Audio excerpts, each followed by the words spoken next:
Bayangin ini, kamu lagi duduk di ruang tamu, aroma kopi pagi menyelinap dari dapur. Sinar matahari menembus tirai putih tipis. Dan di luar, anak kecil main sepeda.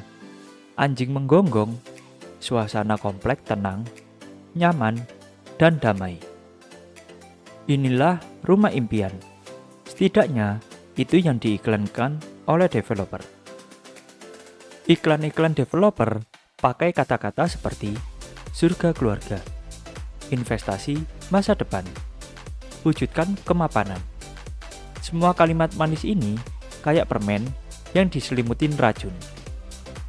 Tapi kenyataannya, rumah pertama kamu bisa jadi jebakan finansial terbesar dalam hidupmu. Kenapa? Karena saat kamu beli rumah sebelum waktunya, kamu bukan sedang beli tempat tinggal, tapi kamu sedang beli beban permanen yang diam-diam nyedot energi, uang, dan waktu kamu tanpa henti. Sejak kita remaja, bahkan sebelum kita paham arti kredit, kita udah dicekokin kalimat ini.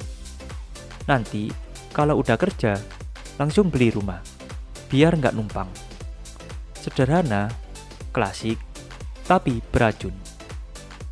Kita tumbuh di masyarakat yang mengukur kesuksesan bukan dari seberapa sehat keuanganmu, tapi dari seberapa besar cicilanmu.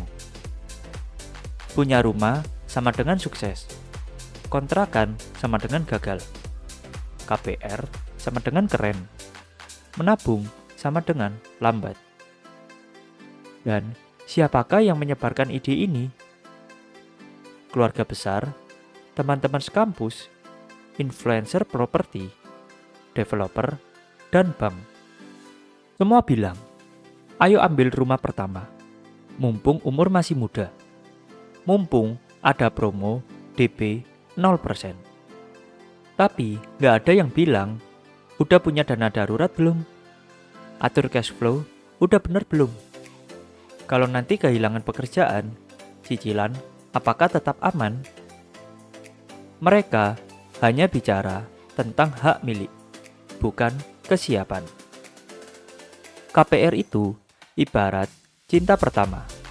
Bikin mabuk, awalnya manis, tapi lama-lama kamu sadar, kamu ternyata jatuh cinta sama yang salah.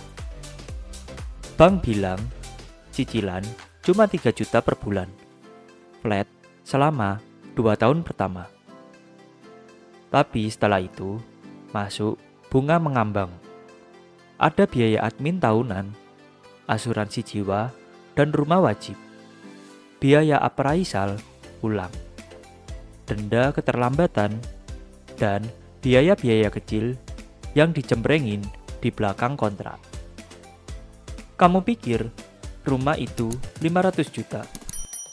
Hitungan bunga selama 20 tahun bisa jadi total kamu bayar yaitu 900 juta sampai 1 miliar.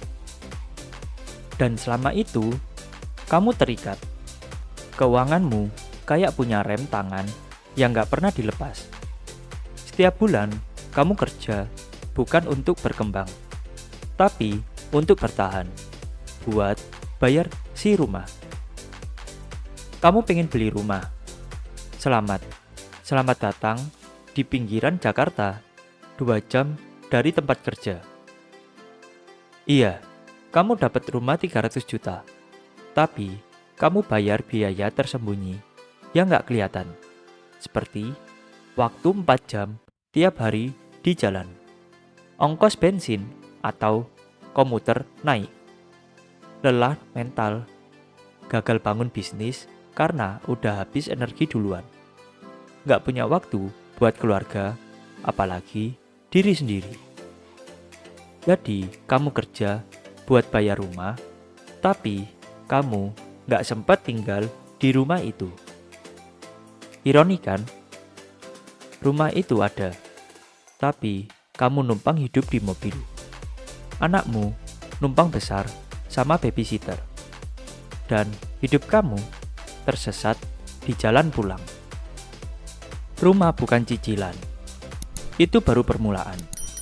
Setelah itu, ada biaya pajak tahunan, biaya perbaikan seperti atap bocor, saluran mampet, dan dinding yang retak. Ada juga iuran lingkungan, security, dan kebersihan.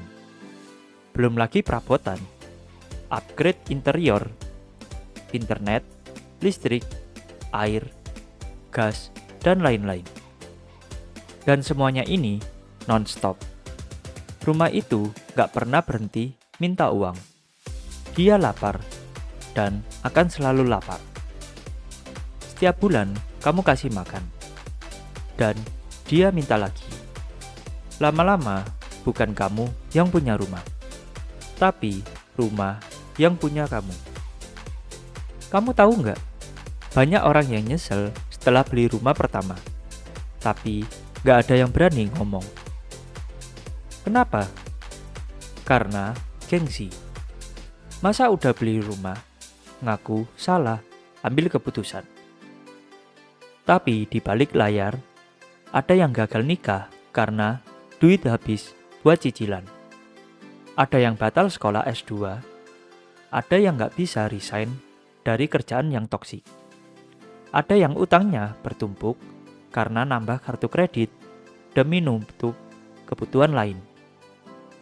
Rumah impian itu pelan-pelan jadi mimpi buruk. Kamu boleh punya rumah, tapi kamu harus tahu waktu yang tepat. Jangan beli rumah kalau belum punya dana darurat 6-12 bulan.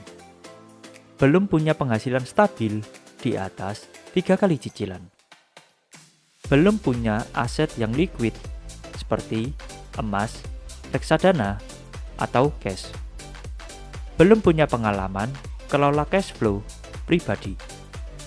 Beli cuma karena tekanan sosial. Rumah itu bukan goal, tapi hasil. Kamu gak kejar rumah, kamu bangun fondasi finansial terlebih dahulu. Dan saat fondasinya kuat, rumah itu datang. Dan kamu gak akan keberatan. Daripada kamu memaksa untuk beli rumah pertama, lebih baik kamu investasi terlebih dahulu. Bangun penghasilan tambahan, punya passive income, naikin skill biar gaji naik, punya fleksibilitas keuangan. Uang 100 juta buat DP rumah. Taruhlah di reksadana atau saham, bisa tumbuh lebih cepat. Bangun bisnis kecil yang hasilnya bisa jadi DP properti tanpa hutang. Rumah itu bisa dibeli, tapi waktu dan energi yang kamu buang nggak bisa dibalikin. Hidup ini bukan tentang siapa yang paling cepat punya rumah, tapi siapa yang bisa tidur nyenyak tanpa beban cicilan yang menempel di leher. Rumah yang indah nggak akan berarti kalau kamu bangkrut secara batin dan finansial di dalamnya.